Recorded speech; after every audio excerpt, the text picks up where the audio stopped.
Now we open our Bibles to Mark 14. Now you remember last time we were in Mark in noticing the trial, or Jesus betrayed and arrested, betrayed by Judas and arrested by the authorities. And now we come to Jesus' trial before the Jewish authorities. Now, if you read the Gospels and read all four of them, you will see that all four of them deal with this trial of Jesus before the Jewish authorities. And I believe if you study it carefully, you will notice that there are four things in this passage, or in these passages. Of course, you have to read all four of the Gospels in order to see it. But we'll just read Mark's account this morning together, and then we will go into looking at the other four Gospels, or other three rather, and seeing what they add to it. Mark 14:53 to 15:1. 14:53. Shall we read it together? And they led Jesus away to the high priest, and with him were assembled all the chief priests and the elders and the scribes, and Peter followed him afar off, even unto the palace of the high priest. And he sat with the servants and warmed himself at the fire. And the chief priests and all the council sought for witness against Jesus to put him to death, and found none. For many bare false witness against him, but their witness agreed not together. And there arose certain and bare false witness against him, saying, We heard him say, I will destroy this temple that is made with hands, and within 3 days I will build another made without hands. But neither so did their witness agree together. And the high priest stood up in the midst and asked Jesus, saying, Answerest thou nothing? What is it which these witness against thee? But he held his peace and answered nothing. Again the high priest asked him and said unto him, Art thou the Christ, the Son of the Blessed? And Jesus said, I am. And ye shall see the Son of Man sitting on the right hand of power, and coming in the clouds of heaven. Then the high priest rent his clothes and said, What need we any further witnesses? Ye have heard the blasphemy. What think ye? And they all condemned him to be guilty of death. And some began to spit on him, and to cover his face, and to buffet him, and to say unto him, Prophesy. And the servants did strike him with the palms of their hands. And as Peter was beneath in the palace, there cometh one of the maids of the high priest. And when she saw Peter warming himself, she looked upon him and said, And thou also wast with Jesus of Nazareth? But he denied, saying, I know not, neither understand I what thou sayest. And he went out into the porch, and the cock crowed. And a maid saw him again, and began to say to them that stood by, This is one of them. And he denied it again. And a little after, they that stood by said again to Peter, Surely thou art one of them, for thou art a Galilean, and thy speech agreeth thereto. But he began to curse and to swear, saying, I know not this man of whom ye speak. And the second time the cock crew. And Peter called to mind the word that Jesus said unto him, Before the cock crow twice, thou shalt deny me thrice. And when he thought thereon, he wept.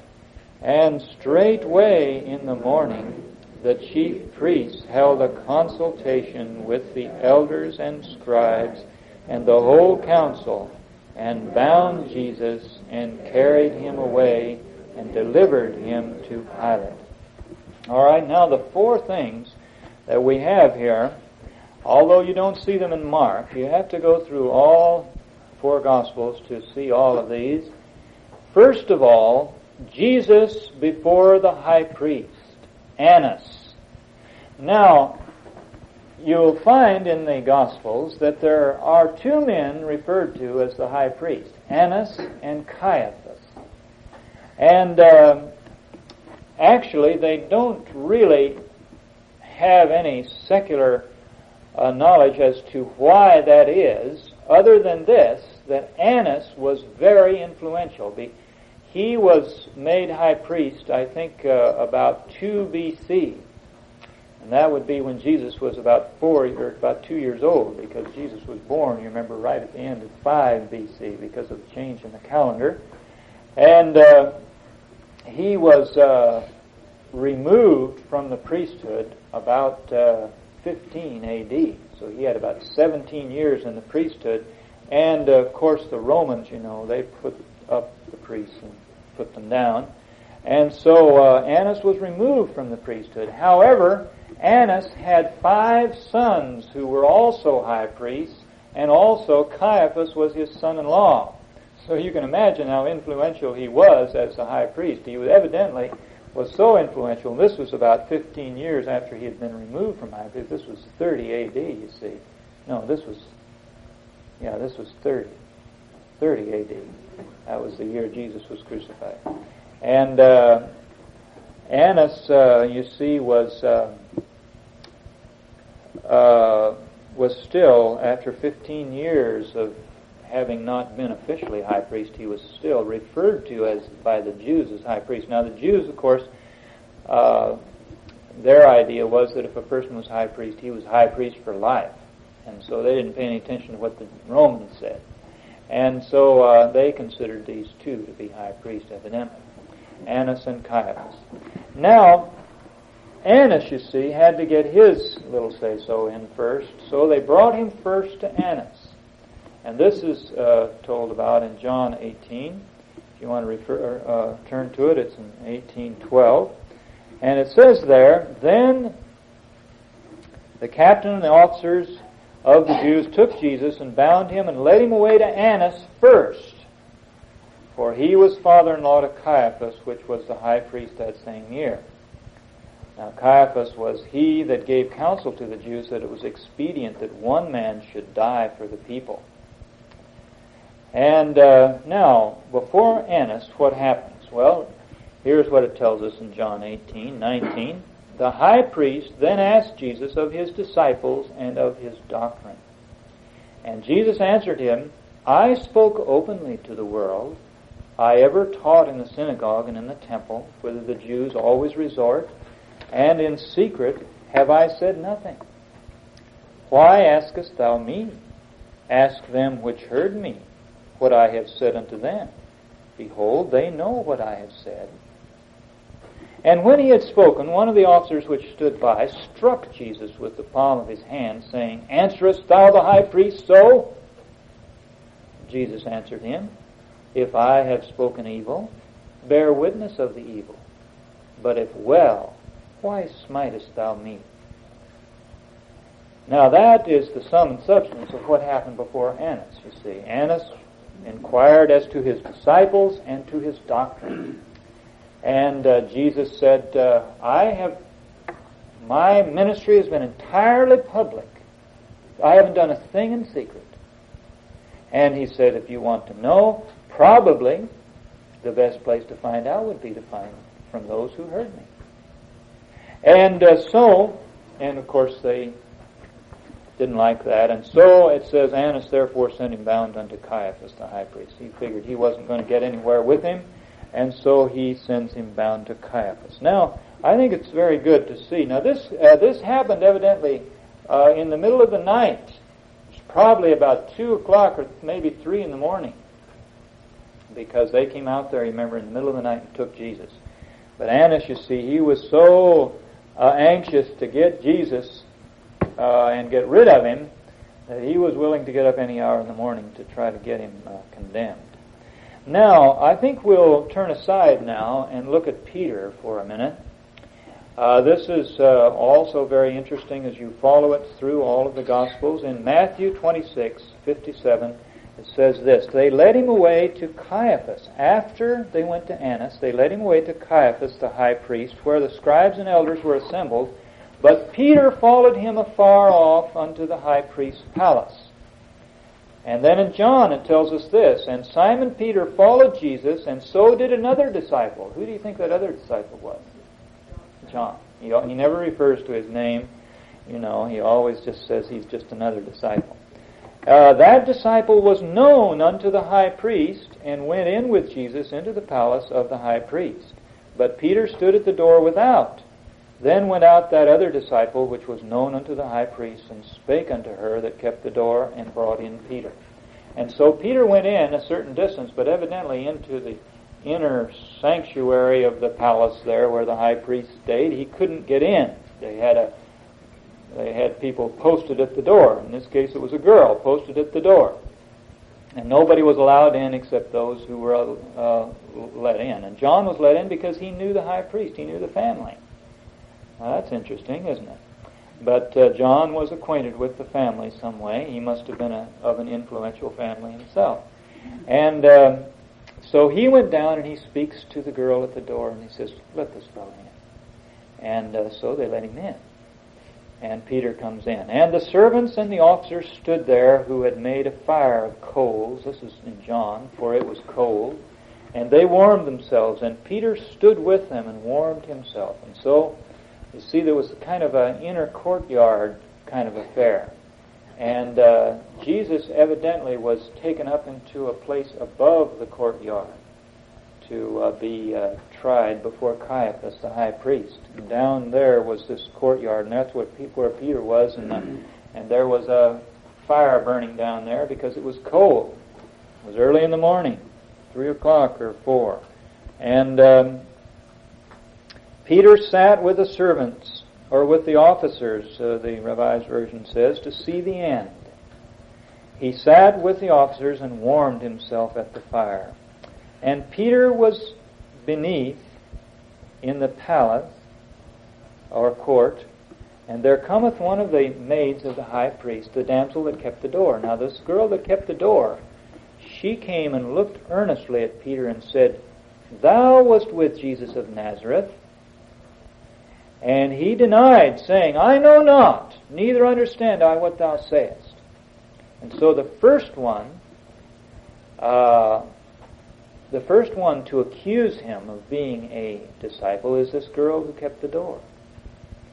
And it says, he denied before them all, saying, I know not what thou sayest. You see, everybody's attention was brought to Peter, you see. And because the girl said, now look, this is one of these people that followed him. And so everybody was glowering at him. Peter denied before them all, says, I don't know him. And he went out into the porch. And so he went out, you see. He said, I better get out of here. It's getting too uncomfortable in here for me. And so he went out into another room there, and the cock crew. This was the first time. By the way, this is how interesting it is for us to have all 4 of these Gospels, because if it wasn't for Mark is the only one that says that Jesus said that the cock was going to crow twice. All the rest of them just say the cock will crow before you'll deny me thrice.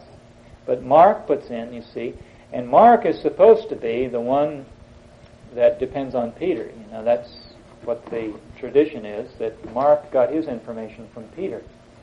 And so Peter says, you see, he says, they're going around saying that I denied the Lord before the cock crew, but it was, the Lord said twice, because Peter remembered very well both of those cock crowings. And so he goes out after the first denial, and the cock crows, but still, you see, there's a little thing to try to bring him to repentance right there, but still he hangs on. And so the cock crew, and when he was gone out into the porch, another maid saw him and said unto them that were there, This fellow was also with Jesus of Nazareth. And Simon Peter stood and warned himself. They said therefore unto him, Art thou not also one of his disciples? And so another girl out there, where he'd gone to get away from the first bunch, says, Now look, you're one of them. And then several of them, a bunch of them come and say, Now look, are you one of them? And so, and again he denied with an oath this time. And he says, I do not know the man. And so, you see now, first it was just one, now it's another one and several more, and Peter's denials are getting more vigorous. The first time he just says, I don't know. The second time with an oath. And after a while, in fact, Luke says, about the space of an hour. So another hour passes while Jesus is being tried up above. Peter's down here below, trying to get away from these people. But he thinks probably he's gotten away with it. But after an hour came unto him they that stood by, and said to Peter, Surely thou also art one of them, for thy speech maketh thee known. For you talk like a Galilean. He says, You've got a Galilean accent. You must be from Galilee just like he is. And by the way, one of them that says this, it tells us in John, one of the servants of the high priest, being his kinsman, whose ear Peter cut off. This fellow, you see, was a relative of Malchus. And he says, You're that fella out there that cut off Malchus's ear. And then a whole bunch of them, you see, gang up on him. Now we really got a bunch of them, and Peter is really getting worried now. And he began to curse and to swear, saying, I know not this man of whom you speak. So you see, if you get the whole picture of all four Gospels, you see there's a gathering force here of accusation. And with that gathering force of accusation is a gathering force of Peter's vehemence in his denial. First he just denies, second with an oath, third he curses and he swears. He says, I don't know him. And evidently they leave him alone then. And, well, no, wait a minute, I think possibly here's the explanation. And straightway the second time the cock crew. Now he hears the cock crow the second time. But if it wasn't for Luke, we would think that was the thing that brought him to repentance. But Luke says this, And the Lord turned and looked upon Peter. Oh, that was what brought him to repentance.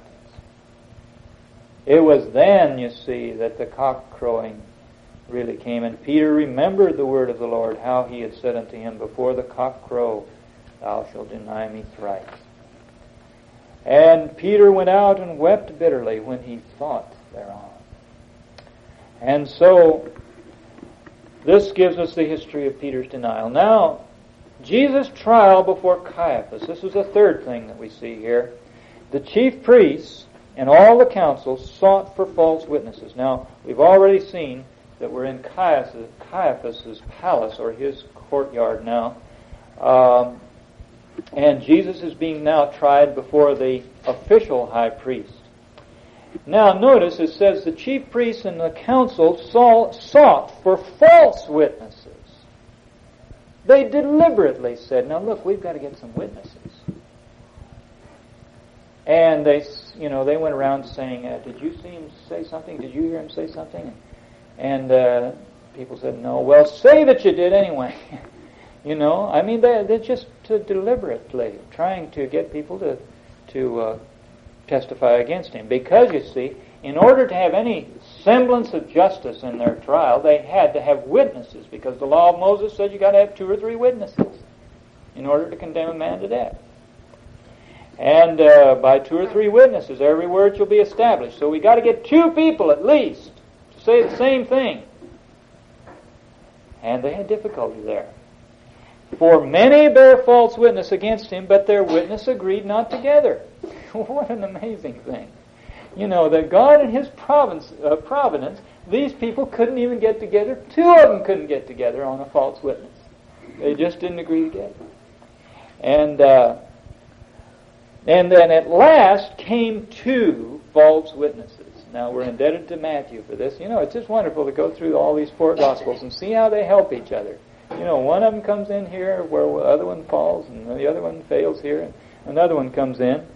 And finally, they got two people to say, this fellow said, I am able to destroy the temple of God and to build it in 3 days. Or as Mark said there, we heard him say, I will destroy this temple that is made with hands, and within 3 days I will build another made without hands. But notice what Mark says, but neither so did their witness agree together.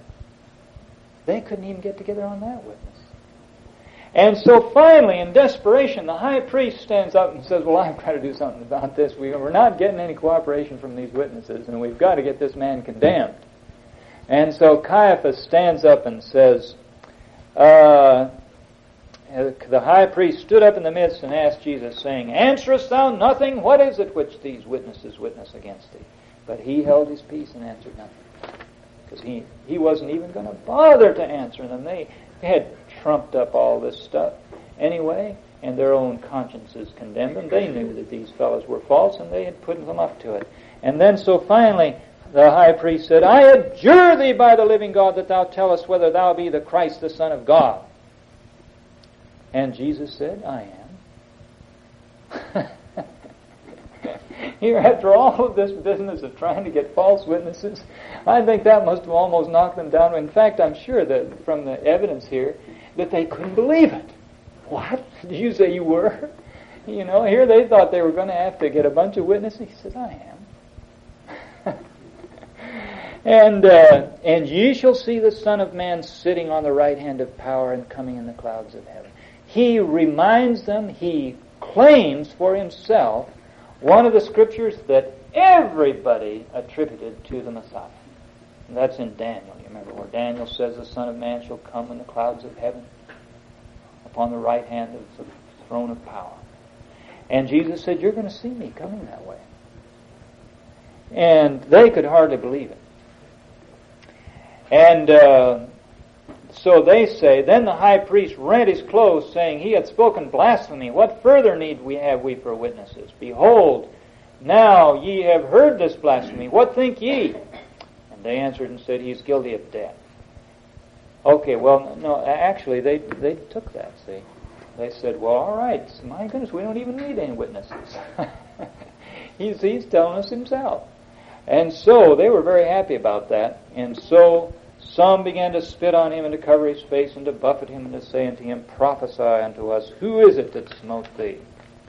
And the men that held Jesus mocked him and smote him. And when they had blindfolded him, they struck him on the face and said, prophesy, and who is it that smote thee?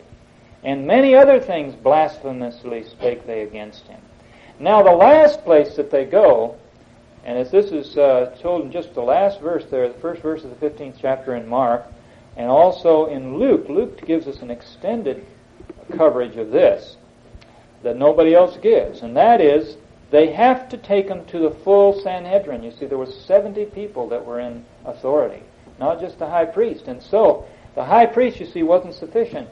And so it says, as soon as it was day, this is Luke 22:66, the elders of the people and the chief priests and the scribes came together and led him into their council. And Mark says that the whole council gathered together in Mark 15:1. And so does Matthew 27. And so here is another trial, you see. First before Annas, second before Caiaphas, then before the whole Sanhedrin. And so there's three trials before the Jews, even before we get to Pilate. And this is in early morning, so the sun has come up. It's probably about 6 o'clock in the morning now.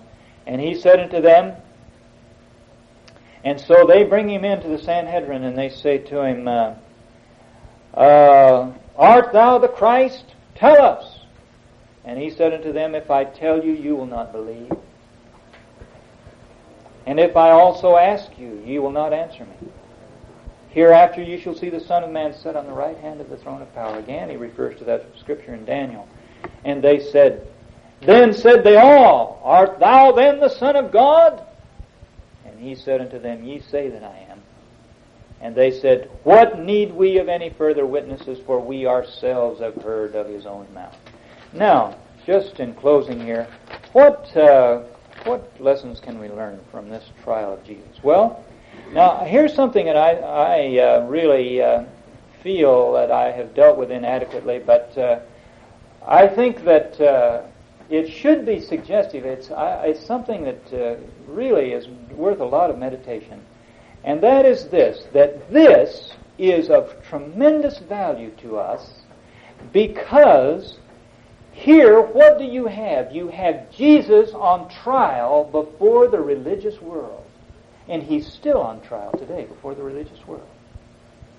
Jesus is on trial. The religious world is trying him all the time. They're putting him on trial. They're saying, who is this man? You know, and they never find out. They never find out. Or they find, of course, the religious world as a whole does exactly the same thing as you see them doing here. And I think you see many principles here. Now, first of all, in Jesus' trial before Annas asked him this question. He asked him of his disciples and of his doctrine. And in other words, the world, the religious world, is going, there's value for us in this, and it is going to judge Jesus by his converts and by his teaching. And I think that's very interesting and very helpful to us. Now, what is Jesus' answer to that? Because the world asks of Jesus when it tries him, you see, the religious world says, now, are we going to believe this man or not? And Jesus' answer is this, I spoke openly to the world. You see that the world has God on trial. You see, it's always trying God. Is there a God? And who is he? And what are we to believe about God? And Jesus' answer is that there's no secret club you have to join to find out some, secrets. A lot of people say that, if you want to really know about God, well, you got to join this secret organization because it's all, a deep, dark mystery. Jesus said, no, he said, I spoke openly to the world. I did nothing in secret. He said there's no problem with finding out about God if you'll just open your eyes to what he has done and how he has revealed himself. It's just flaming, it's preaching to you all around. In the created world and in the scriptures and in the church and all of these various places, you see. God, if you really want to know what he's like, he has revealed himself very openly to the world. I think that's very helpful. That Jesus says, I spoke openly to the world. Now that's God's answer to the world when they try him and say, now, who are you, God? Why don't you reveal yourself? God says, I spoke openly to the world. And when man stands before God and says, well, Lord, you didn't reveal yourself to me. How did I know? How was I to know what you're like? God's answer is going to be, I spoke openly to the world. I didn't say anything in secret. You had plenty of chance to know. You just didn't want to. And the second thing that he says here is, ask them which heard me what I said. They know. That's what he says in answer to Annas. Ask them which heard me. Now that's a tremendous principle there, because who is it that heard him? Well, Luke tells us. Right from the very first, he says, right in the very first part of Luke's Gospel, he says, we have eyewitnesses who heard him and who wrote these things down. So actually, what Jesus is saying here, look, if you want to know about my teaching, just go to those who heard me. They have written these things down. Go to the Scriptures. That's exactly what Jesus says. If you really want to know what I said. End of recording.